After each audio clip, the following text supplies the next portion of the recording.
For 6 weeks, the same resume kept landing on Mark Reynolds' desk. Clara Bennett, age 63, applying for an entry-level office assistant position at his fast-growing logistics company in Tulsa, Oklahoma. Every time, Mark circled the same note in red: overqualified, not the right fit. His company was young, fast-paced, modern. Clara didn't match the image. Still, every Monday, her application came back. No complaints, no dramatic cover letter, just quiet persistence. Finally, slightly irritated, Mark told HR to schedule an interview. When Clara walked in, she wore a neatly pressed navy sweater and carried an old leather folder. Her hands trembled slightly as she sat down, but her posture was steady. Mark glanced at her resume. Mrs. Bennett, you ran your own accounting firm for 25 years. Why apply for a $17 an hour assistant job? She didn't look embarrassed. I'm not looking for status, she said calmly. I'm looking for stability. My husband passed away 2 years ago. Medical bills took most of what we saved. I can still work, so I'd like to. There was no self-pity in her voice, just quiet dignity. As Mark flipped to the last page of her file, something made him pause. Her address, Cypress Lane, the small blue house on the corner. His chest tightened. He grew up on that street. Slowly, he looked up. Did your husband ever coach Little League? Her expression softened. Every summer, she replied.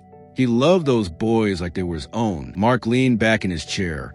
Memories rushing in, a broken home, a worn-out baseball glove, a season he almost couldn't afford to play, and one man who quietly paid the team fees without telling anyone. One man who stayed late after practice and said, "You're better than your circumstances, Marcus." No one had called him Marcus in decades. That was me, Mark said quietly. Clara's eyes widened slightly. "You're Marcus?" There was no dramatic moment, no tears, just recognition. "My husband always wondered what happened to you," she said softly. Mark looked at her resume again, realizing he had rejected it multiple times without knowing who she was. He stood up and extended his hand. "The job is yours," he said. Then after a brief pause, he added, "with full health benefits." Clara blinked. "That's very generous." Mark shook his head. "It's not generosity.